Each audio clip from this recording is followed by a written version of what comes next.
mayam ai ngasi di wakhal yam nungai jadre aduna nungai taba heman badagi mayam ai isana ai YouTube tawbaje tokjarage hana leble just kidding kadobagi aina kadobagi ai makoi gumba wakhal macha khanba makoi damakta aina kadobagi YouTube tok toino ai bunungsi biba mayam nakhoi mayam lairingai da aina kadobagi wakhal handa doino mayam ai YouTube toba kasu tokjaroi aduga ngasi gi video ase aina sem da ba da badagi semcharak pane mayam video ase haujarage mayam ngasi gi video ase ai sem di semjaning da bane adubu मीजना सुम ज्ञान तासलक्ट्रगदी हायरगा ज्ञान ताहनबा मसुम चंगबनिना ngasi video ase ai semning da semjagi bane adu mayam ngasi video ase ai amadi ai gi channel bu thamoi sena nungsibiba amasung support to biba mi singi da magdana chade nakho mayam ai bu warogano aduga ngasi video ase di ai gi channel bu nungsibidaba yamna head to biba nakoi singi da magdane mayam gi mafam da matam khar leibiragadi video ase full on yengbiyu amasung loy fa bu yengbiyu mayam aina YouTube tawjarakpaje chahi ama gatha ama musuzare chahi ama hena aina video semjarakpa YouTuber oijarakpaje ai lupa ama phawa phangjadri aduga ai paisa phangnabane khanbagi YouTuber oijabusuna chade ai isana dum isa hingba ngamjana ba thabak macha amdi tawjare adigi lairek adum hingba yana ba mawong da dum lairek tamjare aduga ai isana isagi expenses dum ai kan to ngamjare aduna YouTube tagi paisa phangani kaina khallaga YouTuber oijabadina chade mayam na kai hairi YouTube tawga paisa phange yamna phange khotle khanbado khanbigano aduga manipuri YouTuber ama oina di paisa jam phangna bane aduga ai gi oina di lupa ama phaw phangdri ngasi phawda adu ai paisa phangge kaina khalaga tawbusuna chade aina pamja manbagi tawjabane sigi line je ai thabak chillaju chinna ai gi numit sangba Sunday gumba second Saturday gumba da tum dagai amna wana khona jaraga pamja manbagi tawjabane adu mayam ngasi di wakhal je nungai mandabagi mayam da ai si video se semjarakpane mayam aina community post amada ai community post amada aina comment amakhak share tawjagibado aina madugi misak tubu respect tawraga magi maming do aina mayam da haidok sagidabane adubu aina sum khalle ko mayam aina di mabu respect tawine kainaga maminga haidok tabida kai hani main tawre duga comment piraiba mahak tunadi aigi damakta kem khanba natteba mana khalliba wakhando mai makok tu yawrido aina kari atawa miduna kari khangini khanloi khangdabida mana comment to irakhibaneba aduna ai sum khalle aina jokadobagi aina dang sum pharaga kadobagi leidoina aina dang sum mabu protector ga leidoino adu khanbadagi dagi mayam ai gunungsi biba mi mayam na su support to bire madugi post to gi makhada comments nungsiba comments mayam support to comments mayam motivating oiba comments mayam ibire adu tajabadagi yamna kai hani aingonda su thauna am lakhre duga sigumba negative comments hate comments mayam je nakhoi mayam gi support to ga punjal laganda aingonda he na dum thauna am lakhre aduna mayam ngasi je haibagi haiba head comments khara negative comments khara mayam mangda ucharake aduga ai madubu kai hani fun way da natraga sarcastic oiba way da ai reply pina bhona jage mayam video se yengduna dum leibiyo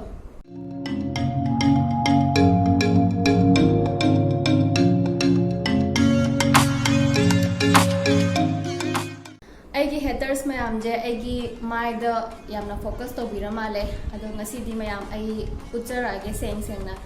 ai ngasi makeup to jade moisturizer matang tai duga lip balm amagatay aduna mayam ngasi di uchara ge nahan ge dei sim ai mai je khara pak pagi dum samje thadaraga dum khara khumna hona jabane ba hojikti ai mayam na thona bibire thank you so much hoi ai yong ko ai hojin nahan ge sam put thaduidana ngasi di ai sam du le pung khatlage duga mayam le utlage ai gi thiraba saktam but I'm proud of it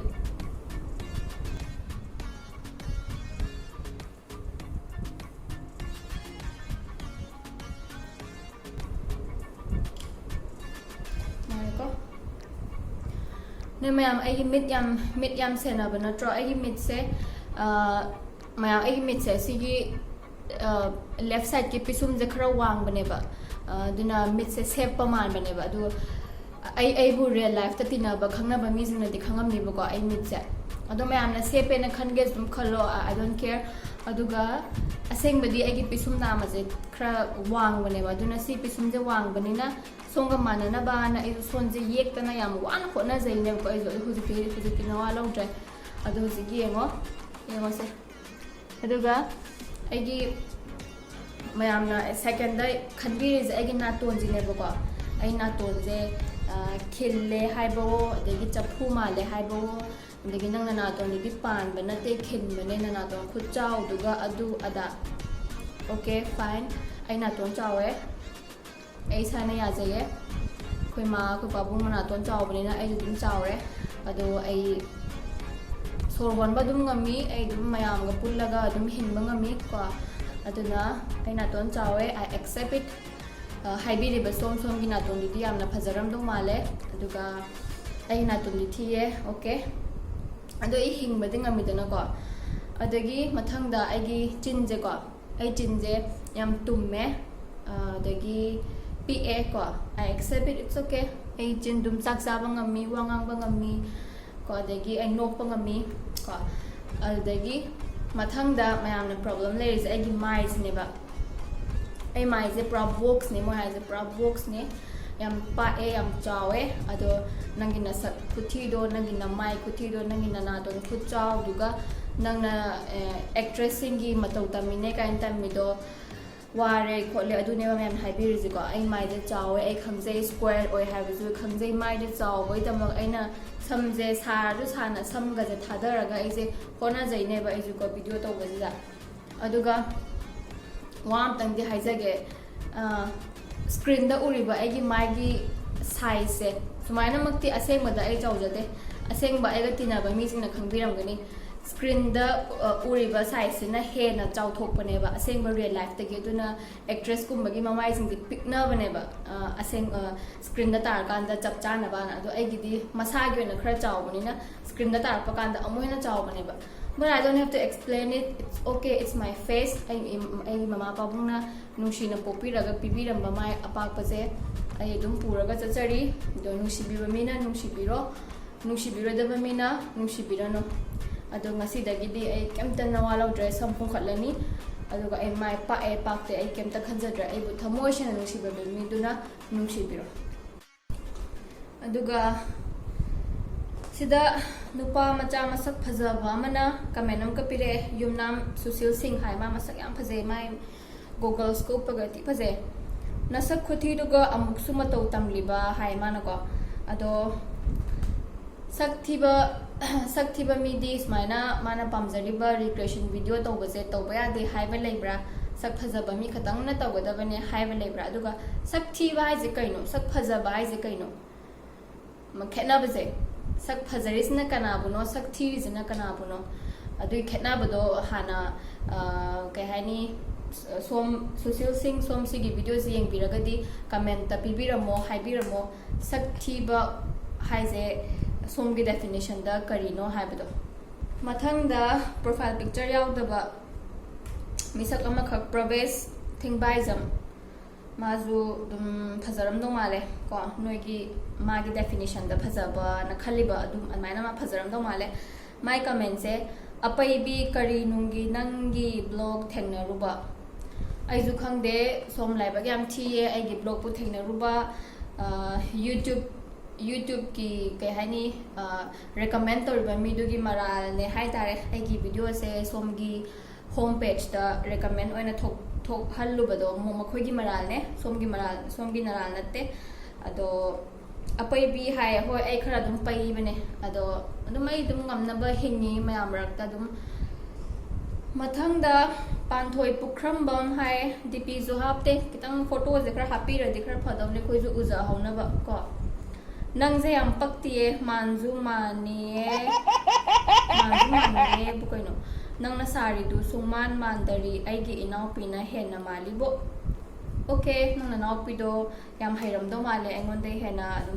ma male hai do yam phaye nang na nau pi yam na haiba ma phangja bado nang na ba yam phaye ꯃꯌꯥꯝ ꯃꯊꯪꯒꯤ ꯀꯃꯦꯟꯁꯦ ꯌꯥꯝꯅ ꯇꯣꯏꯅ ꯑꯩꯉꯣꯟꯗ ꯐꯪꯖꯕ ꯀꯃꯦꯟꯅꯦ ꯑꯩꯅ ꯆꯍꯤ ꯑꯃꯗꯒꯤ ꯈꯥꯡꯉꯒ ꯑꯗꯨꯝ ꯂꯥꯛꯄ ꯑꯗꯨꯝ ꯇꯥꯔꯒ ꯑꯗꯨꯝ ꯂꯥꯛꯄ ꯀꯃꯦꯟꯅꯦ ꯉꯁꯤꯗꯤ ꯃꯌꯥꯝ ꯍꯥꯏꯖꯔꯒꯦ ꯃꯥꯏ ꯀꯃꯦꯟꯁꯦ ꯍꯥꯟꯅ ꯄꯥꯔꯁꯦ ꯅꯣꯏꯁꯦ ꯏꯀꯥꯏꯕ ꯃꯆꯦꯠ ꯑꯃꯠꯇ ꯈꯪꯗ꯭ꯔꯕꯣ ꯃꯥꯟꯗꯔꯦ ꯈꯪꯉꯗꯤ ꯁꯥꯕꯤꯔꯅꯨ ꯁꯣꯃꯥꯗꯨ ꯏꯀꯥꯏꯗꯔꯣ ꯁꯣꯃꯥꯅ ꯌꯦꯡꯉꯝꯃꯗꯤ ꯀꯞꯄꯝꯃꯅꯤ ꯁꯣꯃꯥꯒ ꯌꯦꯡꯖꯅꯤꯡꯗꯔꯦꯕꯣ ꯐꯥꯔꯁ ꯑꯣꯐ ꯑꯣꯜ ꯁꯣꯃꯥꯁꯦ ꯑꯩ ꯌꯥꯝ ꯔꯦꯁꯄꯦꯛ ꯇꯧꯋꯦ ꯑꯗꯨꯒ ꯑꯩꯅ ꯄꯥꯝꯖꯕ ꯃꯅꯤꯄꯨꯔꯤ ꯁꯦꯂꯦꯕ꯭ꯔꯤꯇꯤꯁꯤꯡꯒꯤ ꯃꯔꯛꯇ ꯑꯃꯅꯦ ꯑꯩꯒꯤ ꯆꯦꯅꯦꯜ ꯍꯧꯕꯗꯒꯤ ꯌꯦꯡꯕꯤꯕ ꯃꯤ ꯌꯥꯎꯔꯝꯃꯗꯤ ꯈꯪꯕꯤꯔꯝꯒꯅꯤ ꯑꯗꯨꯒ ꯑꯩꯁꯦ ꯍꯥꯏꯐꯦꯠ ꯁꯣꯃꯥꯒꯤ ꯐꯤꯆꯔꯁ ꯃꯥꯜꯂꯦ ꯀꯥꯏꯅꯒ ꯍꯥꯏꯕꯤꯔꯛꯄ ꯑꯩꯒꯤ ꯇꯤꯟꯅꯕ ꯏꯃꯥꯟꯅꯕꯤ ꯏꯆꯦ ꯑꯗꯒꯤ ꯏꯃꯥꯟꯅꯕꯁꯤꯡ ꯃꯈꯣꯏꯅ ꯑꯩ ꯑꯗꯨꯝ ꯍꯥꯏꯕꯤꯔꯛꯄ ꯌꯥꯎꯋꯦꯕꯀꯣ ꯑꯗꯣ ꯑꯩꯕꯨ ꯅꯨꯡꯁꯤꯕꯒꯤ ꯍꯥꯏꯕꯤꯕ ꯑꯣꯏꯔꯝꯅꯤꯕ ꯑꯩꯅ ꯁꯨꯝ ꯁꯣꯃꯥ ꯄꯥꯝꯖꯩ ꯀꯥꯏꯅ ꯈꯪꯕꯗꯨꯗ ꯍꯥꯏꯕꯤꯕ ꯑꯣꯏꯔꯝꯒꯅꯤꯕꯀꯣ ꯑꯗꯨꯒ ꯁꯣꯃꯥꯗꯒꯤ ꯑꯩꯅ ꯍꯜꯂꯝꯕꯁꯨ ꯌꯥꯏ ꯑꯩ ꯋꯥꯈꯜꯗ ꯑꯗꯨꯒ ꯂꯦꯡꯒꯥ ꯑꯣꯏꯔꯝꯕꯁꯨ ꯌꯥꯏ ꯇꯝꯕ ꯉꯝꯗꯦ ꯑꯗꯣ ꯑꯗꯨꯃꯥꯏꯅ ꯍꯥꯏꯕꯤꯔꯛꯄꯗꯣ ꯑꯩꯅꯒ ꯍꯦꯛꯇ ꯃꯥꯅ ꯁꯣꯃꯥ ꯃꯥꯜꯂꯕꯅꯦ ꯀꯥꯏꯅꯒ ꯍꯦꯛꯇ ꯑꯩꯅ ꯀꯩ ꯍꯥꯏꯗꯣꯏꯅꯣ ꯑꯩ ꯑꯦꯛꯁꯄ꯭ꯂꯦꯟ ꯇꯧꯕ ꯍꯩꯇ꯭ꯔꯦ ꯃꯥ ꯃꯥꯜꯂꯕꯅꯦꯅ ꯑꯩꯅ ꯃꯥ ꯁꯥꯕ ꯅꯠꯇꯦꯕ ꯈꯪꯕ꯭ꯔꯥ ꯑꯩ ꯌꯨꯇ꯭ꯌꯨꯕꯔ ꯑꯃ ꯑꯣꯏꯖꯅꯤꯡꯉꯝꯃꯦ ꯑꯗꯨꯒ ꯔꯤꯀ꯭ꯔꯦꯁꯟ ꯚꯤꯗꯤꯑꯣꯁꯦ ꯃꯅꯤꯄꯨꯔꯗ ꯑꯃꯨꯛꯇ ꯐꯥꯎꯕ ꯃꯌꯥꯝꯅ ꯇꯧꯅꯈꯤꯗꯕꯗꯨꯗ ꯑꯩꯅ ꯃꯅꯤꯄꯨꯔꯗ ꯑꯍꯥꯟꯕ ꯑꯣꯏꯅ ꯔꯤꯀ꯭ꯔꯦꯁꯟ ꯚꯤꯗꯤꯑꯣꯁꯦ ꯃꯌꯥꯝꯗ ꯈꯪꯍꯟꯕ ꯑꯣꯏꯅ ꯑꯗꯒꯤ ꯑꯩꯈꯣꯏꯒꯤ ꯁꯦꯂꯦꯕ꯭ꯔꯤꯇꯤꯁꯤꯡ ꯑꯗꯒꯤ ꯈꯔ ꯃꯃꯤꯡ ꯆꯠꯄ ꯃꯤꯁꯤꯡꯁꯦ ꯃꯈꯣꯏꯁꯦ ꯃꯌꯥꯝꯗ ꯍꯦꯟꯅ ꯀꯩ ꯍꯥꯏꯅꯤ ꯎꯠꯄ ꯑꯣꯏꯅ ꯑꯗꯨꯝ ꯁꯤꯒꯤ ꯚꯤꯗꯤꯑꯣꯁꯦ ꯑꯩꯅ ꯇꯧꯖꯈꯤꯕꯅꯦꯕ ꯑꯗꯨꯗ ꯁꯣꯃꯥꯁꯦ ꯑꯩꯅ ꯅꯨꯡꯁꯤꯕꯁꯨ ꯑꯣꯏꯕꯒꯤ ꯃꯌꯥꯝꯅꯁꯨ ꯍꯥꯏꯐꯦꯠ ꯃꯥꯜꯂꯦ ꯀꯥꯏ ꯁꯨꯝ ꯍꯥꯏꯕꯒꯤ ꯑꯩꯅ ꯃꯥꯏ ꯄꯤꯛꯆꯔꯁꯤꯡꯗꯣ ꯍꯦꯟꯅ ꯔꯤꯀ꯭ꯔꯦꯠ ꯇꯧꯈꯤꯕꯅꯦꯕ ꯑꯗꯨꯗ ꯃꯌꯥꯝꯁꯤꯅ ꯍꯦꯛꯇ ꯅꯪ ꯁꯣꯃꯥ ꯃꯥꯜꯂꯦ ꯍꯥꯏꯔꯕꯅꯦꯅ ꯍꯦꯛꯇ ꯃꯁꯥꯅ ꯃꯁꯥꯕꯨ ꯌꯥꯝꯅ ꯀꯩ ꯍꯥꯏꯅꯤ ꯋꯥꯡꯅ ꯈꯟꯖꯔꯕꯅꯦ ꯀꯥꯏꯅ ꯃꯣꯏꯅ ꯑꯩꯁꯦ ꯈꯜꯂꯦꯕꯀꯣ ꯑꯗꯣ ꯑꯩ ꯀꯩꯝ ꯈꯟꯗꯦ ꯑꯩ ꯅꯤꯔꯟꯗꯥ ꯃꯌꯥꯡꯅꯕꯝꯅꯦ ꯁꯣꯃꯥꯅꯦ ꯑꯩꯅ ꯅꯤꯔꯟꯗꯥꯅꯦ ꯑꯗꯣ ꯃꯤ ꯑꯁꯨꯛ ꯌꯥꯝꯅ ꯃꯤꯑꯣꯏꯕ ꯂꯩꯕꯁꯦ ꯍꯥꯏꯐꯦꯠ ꯃꯥꯟꯅꯕꯗꯤ ꯑꯗꯨꯝ ꯂꯩꯕ ꯇꯥꯕꯅꯦꯕꯀꯣ ꯑꯗꯨꯅ ꯍꯥꯏꯐꯦꯠ ꯃꯥꯟꯅꯔꯨꯏ ꯍꯥꯏꯕꯒꯤ ꯁꯨം ꯑꯩꯁꯨ ꯃꯦꯟꯁꯟ ꯇꯧꯕ ꯋꯥꯅꯦ ꯑꯗꯨꯒ ꯃꯌꯥꯝꯅ ꯃꯗꯨꯗ ꯍꯦꯛꯇ ꯑꯩꯅ ꯁꯤꯗ ꯍꯔꯥꯎꯔꯕꯅꯦ ꯀꯩꯅꯣ ꯇꯧꯔꯕꯅꯦꯅ ꯑꯗꯨ ꯑꯝꯇ ꯅꯠꯆꯗꯦ ꯔꯤꯀ꯭ꯔꯦꯁꯟ ꯚꯤꯗꯤꯑꯣ ꯇꯧꯕꯁꯦ ꯄꯥꯝꯖꯩ ꯑꯗꯨꯒ ꯁꯣꯃꯥꯁꯨ ꯑꯩꯅ ꯄꯥꯝꯖꯕ ꯑꯣꯏꯕꯒꯤ ꯃꯍꯥꯛꯀꯤ ꯄꯤꯛꯆꯔꯁꯤꯡꯗꯣ ꯔꯤꯀ꯭ꯔꯦꯠ ꯇꯧꯕ ꯀꯥꯟꯗ ꯑꯗꯨꯝ ꯃꯌꯥꯝꯅ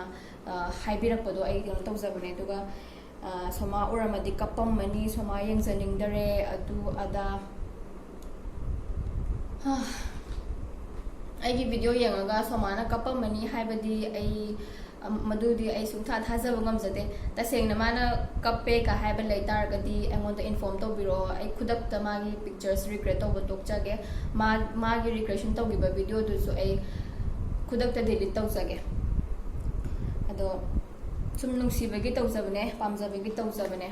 ꯒ꯭ꯌꯥꯟ ꯌꯥꯝ ꯇꯥꯕꯤꯗ꯭ꯔꯒꯗꯤ ꯑꯩ ꯀꯩ ꯍꯥꯏꯗꯣꯏꯅꯣ ꯈꯪꯖꯗ꯭ꯔꯦ ꯋꯥꯟꯁ ꯑꯒꯦꯟ ꯄꯥꯟꯊꯣꯏ ꯄꯨꯈ꯭ꯔꯝꯕꯝ ꯃꯍꯥꯛꯁꯦ ꯑꯩꯒꯤ ꯆꯦꯅꯦꯜꯒꯤ ꯀꯩ ꯍꯥꯏꯅꯤ ꯁꯤꯀ꯭ꯌꯨꯔꯤꯇꯤꯒꯨꯝꯕꯅꯦ ꯑꯩꯒ ꯐꯠꯇꯕ ꯁꯤꯀ꯭ꯌꯨꯔꯤꯇꯤꯗꯨꯁꯨ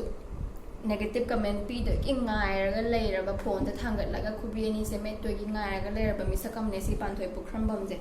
ꯃꯁꯛ ꯈꯤꯇꯪ ꯌꯥꯎꯕꯤꯔꯝꯃꯗꯤ ꯑꯩꯈꯣꯏꯁꯨ ꯎꯖꯍꯧꯅꯤꯗꯅꯀꯣ ꯅꯠꯇ꯭ꯔꯥ ꯃꯌꯥꯝ ꯑꯗꯨ ꯃꯥꯏ ꯀꯃꯦꯟ ꯑꯁꯥꯡꯕ ꯑꯃ ꯌꯥꯎꯋꯦꯕꯀꯣ ꯇꯧꯕ ꯉꯝꯕ ꯉꯝꯗꯕꯗꯤ ꯑꯔꯥꯏꯕꯅꯤ ꯑꯈꯣꯏ ꯃꯅꯤꯄꯨꯔꯒꯤ ꯆꯠꯅꯕꯤ ꯑꯃ ꯂꯩ ꯑꯗꯨꯗꯤ ꯀꯩꯅꯣ ꯍꯥꯏꯕꯗ ꯁꯛ ꯈꯔ ꯌꯦꯡ ꯌꯥꯔꯗꯤ ꯍꯦꯔꯣꯅꯤꯒ ꯍꯥꯏꯖꯗ꯭ꯔꯣ ꯃꯌꯥꯝ ꯍꯦꯔꯣꯅꯤ ꯀꯨꯝꯕꯤ ꯇꯧꯔꯤ ꯃꯗꯨꯗꯅꯤ ꯁꯣꯏꯔꯤꯁꯦ ꯃꯤ ꯑꯃ ꯑꯣꯏꯔꯗꯤ ꯇꯧꯕ ꯉꯝꯗꯕ ꯀꯩ ꯂꯩꯒꯦꯅꯦ ꯃꯤ ꯌꯥꯎꯕ ꯍꯥꯏꯕꯁꯦ ꯍꯣꯠꯄꯨ ꯍꯣꯠꯅꯔꯗꯤ ꯂꯣꯏ ꯉꯝꯕꯅꯤ ꯑꯗꯨꯕꯨ ꯃꯥꯟꯗꯔꯁꯨ ꯃꯥꯜꯂꯤ ꯍꯥꯏꯗꯨꯅ ꯈꯔ ꯁꯥꯔꯒ ꯊꯥꯒꯠꯂꯛꯏꯁꯤꯁꯨ ꯉꯝꯕꯒꯤꯅꯤ ꯀꯩꯅꯣ ꯑꯗꯨꯕꯨ ꯀꯃꯦꯟꯠꯁ ꯀꯥꯏ ꯃꯤꯗꯤ ꯄꯛꯑꯒ ꯉꯥꯎꯅꯨ ꯑꯗꯨꯗ ꯇꯥꯖꯒꯦꯅ ꯊꯥꯒꯠꯆꯔꯤꯅꯤ ꯃꯥꯁꯨ ꯅꯦꯒꯦꯇꯤꯞ ꯀꯃꯦꯟ ꯄꯤꯒꯦ ꯍꯥꯏꯔꯁꯨꯀꯣ ꯁ꯭ꯄꯦꯂꯤꯡ ꯈꯤꯇꯪ ꯆꯨꯝꯅ ꯏꯕꯤꯔꯛꯑꯣ ꯄꯥꯕꯗ ꯋꯥꯏꯑꯦꯕ ꯃꯌꯥꯝꯁꯨ ꯑꯩꯕꯨ ꯅꯨꯡꯁꯤꯕꯤꯕ ꯃꯤ ꯃꯌꯥꯝꯅꯁꯨ ꯅꯪ ꯀꯃꯦꯟꯗ ꯁꯨꯝ ꯎꯔꯝꯕ ꯌꯥꯎꯔꯝꯃꯗꯤ ꯃꯣꯏꯁꯨ ꯄꯥꯕꯗ ꯋꯥꯔꯝꯅꯤꯕ ꯑꯩꯗꯧꯅ ꯑꯗꯨꯅ khitang spelling chumna ibirao adaga tawba ngamdaba leite adune haise mi mo ori tawba ngamdaba leiba natte aina su dum aiju aiga angamba gai tawraga video thagatli aduga nang su dum nangi angamba negative comments pigadaba to dum pirai ko mathangdana sarju oinam hai bala soma hoi kapamani masak khara phajaba mina tawbo oiradi moisu haraugadaba khangde ai mayam asengbagi aina regression tawbagi celebrity mayam je ai video se ubada asengbe kapam madra ai makoi asengba kapam taragadi ai tasengna nuai jadre makoi asengbe kapam taragadi ai tasengna lanjagre ado kari masak phajaba mina tawbo oradi moju haragodaba adune masak phajaba mina su khara tawradi phadawba athiba aina dum tawlai regression video se atopa masak phajaba noi khara thopiro kanano sarju hoi dagi panthoi hoi khara thopiro phajabanina nakoi khara tawbiro regression video do do tardi soma hoi bala hoi ju kappa khara phanaba black white na ikai ba khara tamo nasak khuthi duga as ikai bna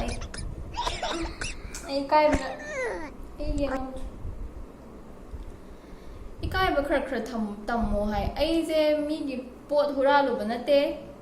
mi gi phatanaba tawru banate mi hatlu banate mi pharu banate ikai ba khara tammo kari dano ai ikai duise ai sana pamjaba thabak to tawjabane mayam bunga haktang oraju potha hannaba na ai gi thabak chinba mayam kai thoga video semaga thaga charine ai di mayam gi dama kari gumba khara di tawri do som black white som di mayam gi dama kari tawri ge comment haibiramo somna kari gumba mayam gi dama thaba ama tawram targa di comment haibiramo ai su khangjawge mayam su khangnaba mathangda pristine huidrom hai ai da sizarage aduga pharani yengubo ai iralni sidribo hosipo sibidribra oragadi sigi video si yengbibo oragadi comment da amutang ai sizadriye natraga ai sidore comment haibiramo ko motivational oiba tawbiyo pukning thawachage motivational oiba video yengbiningagadi motivational speaker ki video yam leibane example oina life with beer adagi atopa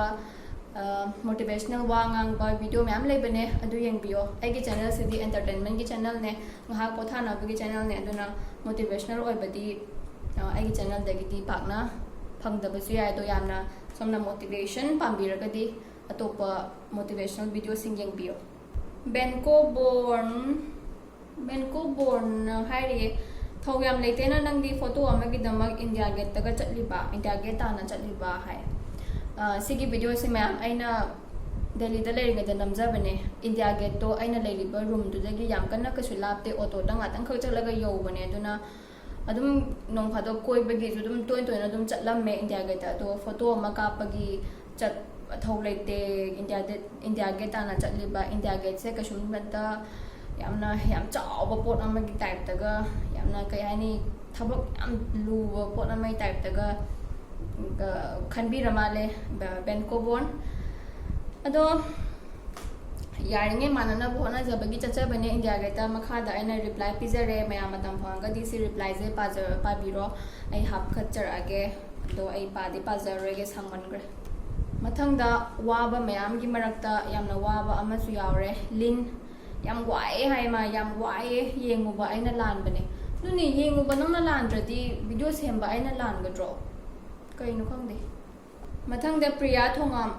matung thagala anu yeningte yengba yam wai somna yengba yam wai hairaga aina video thagat pa heta lep ka dro ai gi channel bu nungsibiba mi mayam leiri mogi dama ai du thagat khidori ronaldo yumnam sakthi bi hai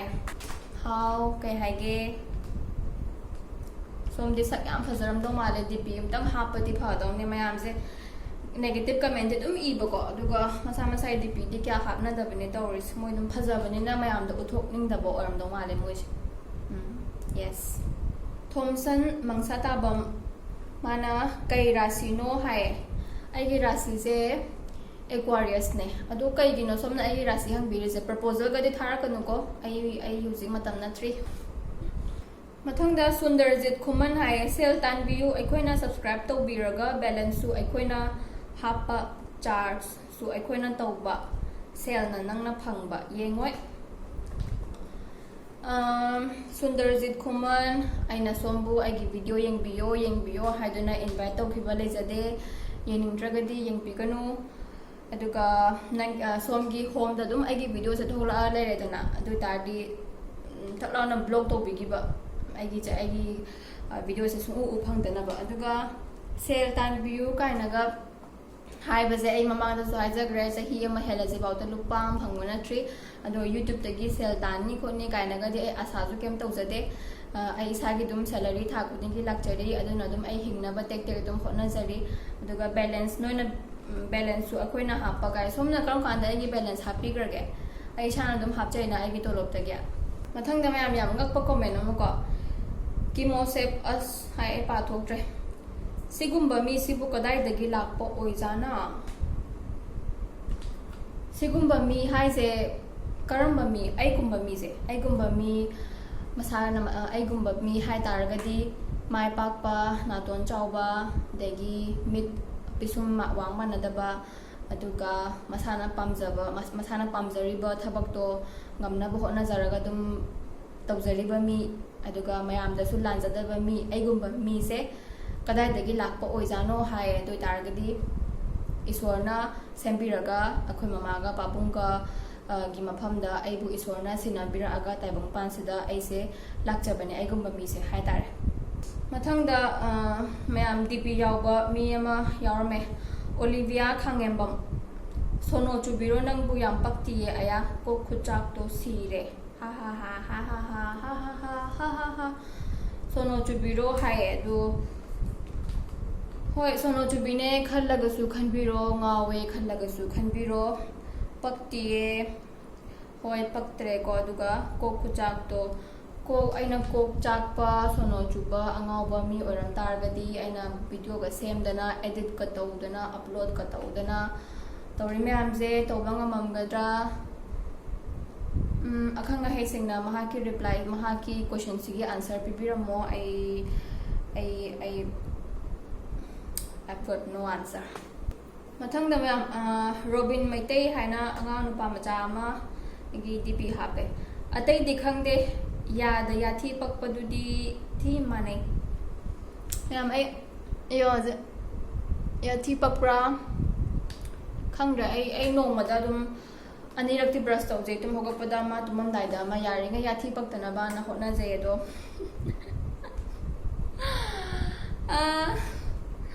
ꯅꯣꯛꯅꯤꯡꯉꯦꯗ ꯇꯥꯏꯕꯪꯄꯥꯟꯁꯦ ꯌꯥꯗ ꯌꯥꯊꯤ ꯄꯛꯄꯗꯨꯗꯤ ꯊꯤ ꯃꯥꯟꯅꯩ ꯍꯥꯏ ꯑꯗꯨ ꯑꯣꯏꯇꯥꯔꯗꯤ ꯃꯥ ꯍꯥꯏꯅꯤꯡꯉꯤꯁꯦ regression video ꯑꯃꯗꯅꯦꯕꯀꯣ ꯁꯤ ꯀꯃꯦꯟꯁꯦ ꯄꯤꯔꯛꯏꯁꯦ ꯌꯥꯗ ꯌꯥꯊꯤ ꯄꯛꯄ ꯃꯥꯟꯅꯩ ꯍꯥꯏ ꯇꯥꯔꯒꯗꯤ ꯑꯩꯅ ꯔꯤꯀ꯭ꯔꯦꯁꯟ ꯇꯧꯔꯤꯕ ꯃꯤꯁꯛꯇꯨꯁꯨ ꯌꯥꯗ ꯌꯥꯊꯤ ꯄꯛꯑꯝꯃꯅꯤꯕ ꯑꯗꯨ ꯑꯣꯏꯇꯥꯔꯗꯤ ꯃꯥꯁꯨ ꯇꯥꯔꯗꯤ ꯌꯥꯝꯅ ꯅꯨꯡꯉꯥꯏꯔꯔꯣꯏ ꯑꯗꯨꯝ ꯑꯗꯣ ꯑꯉꯥꯡ ꯀꯅꯥꯅꯣ ꯔꯣꯕꯤꯟ ꯃꯩꯇꯩ ꯅꯪꯗꯤ ꯌꯥ ꯇꯣꯏ ꯇꯣꯏꯅ ꯕ꯭ꯔꯁ ꯁꯦꯡꯉꯨꯀꯣ ꯆꯤꯆꯦꯗꯧꯅ ꯌꯥꯗ ꯌꯥꯊꯤ ꯄꯛꯄ ꯇꯧꯒꯅꯨ ꯐꯠꯇꯕꯅꯦ ꯃꯊꯪꯗ ꯃꯌꯥꯝ ꯃꯥꯏꯀꯦꯜ ꯁꯟꯖꯦꯟꯕꯝ ꯍꯥꯏꯌꯦ ꯌꯥꯝ ꯄꯛꯇꯦꯍꯦ ꯆꯤꯟ ꯊꯤꯅꯤꯡꯉꯦ ꯑꯇꯩ ꯍꯥꯏꯒꯦꯗꯤ ꯍꯥꯏꯌꯣ ꯑꯗꯨꯒ ꯆꯤꯟ ꯊꯤꯅꯤꯡꯉꯦ ꯑꯗꯨ ꯑꯗꯥꯗꯤ ꯑꯩꯒꯤ ꯆꯦꯅꯦꯜꯁꯤꯗ ꯁꯨꯡꯉꯥꯏ ꯍꯥꯏꯕꯤꯔꯛꯀꯅꯣ ꯆꯤꯟ ꯊꯤꯕ ꯈ꯭ꯋꯥꯏꯗꯒꯤ ꯌꯥꯖꯗꯕ ꯃꯤ ꯑꯃꯅꯦ ꯑꯩꯁꯦ ꯑꯗꯣ ꯁꯣꯝꯒꯤ ꯌꯨꯝꯗ ꯊꯤꯕꯤꯒꯦꯔꯥ ꯊꯤꯕꯤꯌꯣ ꯑꯩꯒꯤ ꯆꯦꯅꯦꯜꯁꯤꯗ ꯂꯥꯛꯑꯒ ꯆꯤꯟ ꯊꯤꯅꯤꯡꯉꯦ ꯀꯥꯏꯗꯤ ꯍꯥꯏꯕꯤꯔꯛꯀꯅꯣ ꯑꯗꯨꯒ ꯑꯃꯨꯛꯇꯪ ꯍꯥꯏꯕꯅ ꯃꯥꯁꯦ ꯄꯦꯟꯗꯕꯗꯒꯤ ꯑꯃꯨꯛꯀꯁꯨ ꯑꯣꯔꯦ ꯏꯕꯦꯝꯃ ꯁꯛꯇꯣ ꯍꯥꯟꯅ ꯌꯦꯡꯉꯣ ꯄꯛꯇꯦꯍꯦ ꯁꯛꯁꯤꯒ ꯑꯣꯔꯗꯤꯅꯦ ꯀꯩꯅꯣ ꯑꯦꯟꯇꯤ ꯑꯦꯃꯦꯇꯤꯛꯁ ꯆꯥꯕꯤꯌꯣ ꯑꯦꯟꯇꯤ ꯑꯦꯃꯦꯇꯤꯛꯁ ꯍꯥꯏꯕꯗꯤꯅꯦ ꯑꯣꯕ ꯐꯅꯕ ꯍꯤꯗꯥꯛꯅꯦꯕꯀꯣ ꯑꯗꯨꯗꯣ ꯆꯥꯕꯤꯌꯣ ꯑꯗꯨ ꯑꯣꯏꯇꯥꯔꯗꯤ ꯑꯣꯕꯁꯨ ꯐꯔꯅꯤ ꯑꯗꯨꯒ ꯁꯣꯝꯒꯤ ꯁꯔꯥꯎꯟꯗꯤꯡꯗ ꯂꯩꯔꯤꯕ ꯃꯤꯁꯤꯡꯗꯨꯁꯨ ꯁꯣꯝꯅ ꯑꯣꯕꯗꯣ ꯑꯗꯨꯒꯤ ꯃꯅꯝꯗꯣ ꯅꯝꯃꯗꯤ ꯃꯣꯏ ꯂꯩ ꯉꯝꯃꯔꯣꯏ ꯑꯗꯨꯅ ꯑꯣꯕ ꯐꯅꯕ ꯍꯤꯗꯥꯛꯇꯣ ꯆꯥꯕꯤꯌꯣ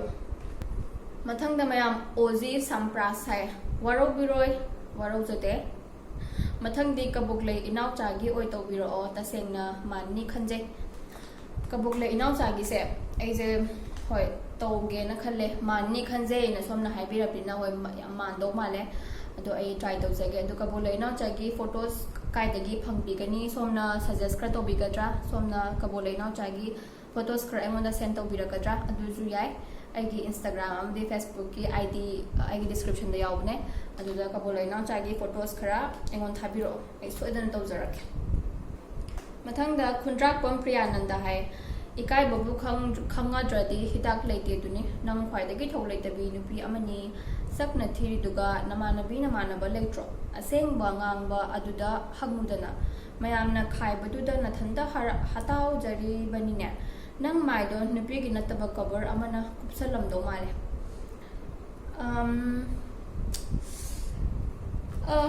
isam samna hairabadako thau leitabi nupine nupi ama oramdong male sakthi haisibuji ai sana yazareko aduga thau leitabi nupine haibase thau leitabo oram taragadi ai sigi video se si video same is thau amane ai hojiktan gyan lai aina hoji video same is thau amane aduga ai sagi thabo adum chale free or kanda Saturday Sunday do aina utilize toraga sigi ai video same begi thau je tawjari ne duga imanabi leitro aseng bangang ba hai ai imanabi sing sigi video sing bitaraga di no engonda na hage aseng bara seng da bara hai do ai engonda seng do ro thuna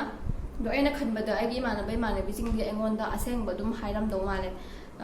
Priyananda gidi aseng ba seng da ba imanaba khar leibiram do male do na engonda su mana haibira pune do ai gidi loina mak aseng banga tani tinazaba khara do aduga nupigi nataba cover amana kupsalam do male hai ai mai je nupigi cover na karamba nupai cover na karamba ai gyan ta tre ai gi dum skin pali duga nupigi cover nataba na kupam do male hai je karamba cover oi jano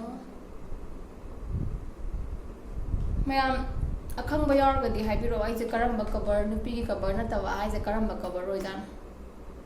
James Bond nasak tu ga ibe manamai du te ikai ba machet amata yaw da ba nupi city ahan ba yeng bani nangi channel se hide tawrage namai aduk yamna ikai khang da ba nupi city ahan ba yeng bane hai ko ai dawna ikai ba machet amta yaw da ba se ahan ba yeng bane hai do YouTube tawrga video hapchari ba ai chamna ko mayam hak numai na bane na video hapchari ba ai se ikai khang da bane haibire ai dawne ka khangdaba mi su punsigi uzadri na haibire do aduga ai gi channel se hide torage hai amta yam thuna hide tobiu ba hojiko hide tobitri bra ado hide thuna tobiro thoi leima video se yeng da bida mit ko usala thagila iroi si negative comment pi ni na pirazu kitang kaya ni practical oina pibiro udana video zibu mit to ushala thaga leiroi mit ushala kamai video thaga torige mit ushala ga ai kamai na video do thagat pagi button do kamai nam dorige ai adu amna di super power pai de da mit of course ai mit pa ga thaga leini kaino mit ushala kamai video thaga torige somda adu gi super power yaw biram ba ya engoda di yaw jade mathang tarapada di kitang negative comment pi ga hai su kitang ne ta ba ya ba kano ina pibiro mathangda sanathoi army hai aidi thumbnail do homo oiraba khalure sigi comment sidi mayam na oina haibiro homo oiraba khalure haise phajabarom da haira phatabarom da haira homo haise kaino aduga homo oiriba mi jingje somna yamna handa na khanbi bai wara na traga karino sengna si comment se ai gyanam tabangam jadre mayamna oina haibiramo comment da mathangda yamna thamoi kai ba comment amane riya athopam hoi ma ai bu loksan biro ai thori yan ge ko ngasi som thori yan birabra yan bidriba waragadi video se yengbibo waragadi comment da haibiramo ai thori yanjare bu harazu yanjadre bu harazu thori phangdre ai ga chana ba thori phangdre bu harazu ai ngamdre bu harazu ai comment ta haibiramo duga tawhei ba thabak te natte ko thori yan ba ai je sansar se la ding ngamna ba hingadabne do thori yan ge ngasi na hai do I hope som huji khaw ba hingbiram gini hai na khalle lorembam devi mansu man de hingcha bidum male hingcha bini charge hingcha bidum male hingcha bina bu hena phagre som dawna negative thoughts mayam ma brain da pairaga mi gi channel da changaga mi gi wakhal bu discourage to video sar pu de hingcha bi man bas na phar thank you aduga mayam ngaran gi aina maming locher gi ba comment to ngasi di maming ucher age mayam na ju yamna haibire e maming do utlo kado beginang na mai maming lot to no mana adumaina haibiding amaga na hai do ngasi di maming do ucher age tanu handsome hai duga mana yadre he ibe manang ya thi basak to kai sumana roi bla bla bla bla ai paroge ado subscribe hai bagi spelling julale spelling hana chumne ibiro tanu there tanu spelling hana chumne ibiro mi bu phataba hai jingai da duga ai gi video se munna yengaga zoom in zoom out tawdana yengaga somdi compare yam tawbirami male ado somju thabak khara tawbiyo do taragadi smaina mi comment changa negative comments am ibagi kino se matam je phangoi dawba ado somdi thabak khara komba mi oram do male aduna smaina tawbire duga paisa phangnaba khit honaranu paisa di ai phangzadri aduga phangba matamdagi phangjajano aina wan hona jabagi phangjabne adudi aduga kitang ko mind do tang chauna khandok pio hojik yamna chawkhatlabne ado mi gi videos ta changa ga smaina sang negative comments idu sorok pudi ko motivating about words khara ibiramo mi dugi mi du da thona kitang pibiramo do taragadi mi du na ju sombu nungsigani iswana ju sombu chambigani mayam video se khara di sangre ado hojik phawo yengbi basing yawbiragadi thank you so much aduga mayam da aina aroi boina haizaning badi mi amana mahaki pamjaba thabak ama tawjabada kitang appreciate to tamse ke hani video do yening traga zu mi du bu pam traga su somi thamoi ta dum thambiyo mapanda uthoga haido pirakano somna hojik ibigriba comments mayam do kano da nungshita paraga chakhidoba nate natraga lainung da changa mangidoba nate ba aigi phone da laidoine aingonda di udoine ba aduna haibira iba wadu su aigi ne ba aduna aingonda di kari phawaram gani habdo kitang khandabiyo mi amada asuk yamba negative comments mayam ama zum hairga mi amaduna tum taba tum ngamo oiba som da mina nungai ta ba wahai amani khatang hairakpadi numituma nakhoi dum nungai ta na lei pa mi yaram gani ba aduna aingonda di mayam do hairai ne du tadi aidi kamaina madubu kamaita mayok narangani habdo khangbiyo ba aduna hekta haiba yare na phone am paire na internet pack ama hape na hekta ining ma corner am da phamaga hekta kai keno email pa hairabane na pangi de iba tobigano kitang appreciate to batam se hojik am chakholabne aduga amana amabu support tonaraga khoi mete macha ngaktane sengna hairadi aduna kitang appreciate tonaraga kitang nungsinana leminaje samna hairabda nungsinana leminaje aingonda kitang asoiba yaradana adum adu semdopiro ba phajaba words lomna haira semdopiro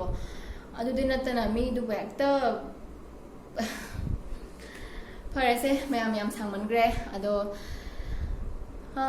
ai bu nungsibiba mayam budi ai thamoi seng na ai yamna thagachai aduga mayam aroibada aigi channel bu amadi ai bu tasena nungsibiba tasena support tobiba mayam do ai ju khangjai kana no haibudo aduga Nokoi mayambu, thank you so much. Seriously, I love you guys. Duga smile dum matung tabda su support organ lay piyo. Nungai ba videos mayam hapna bohona zarake. Ado hujik quarantine ko oibazida thabak yam like tabazida ai jinga si je video je khara sang na namgre. Ato mayam mathangda nungai ba video mayam hapsarake mayam agi videos singde dum yengduna lay piyo support orduna lay piyo. Ato mayam safe on a labio yum de lerga mayam wang man gre ware ado mayam take care. Thank you so much for watching. Bye bye, take care.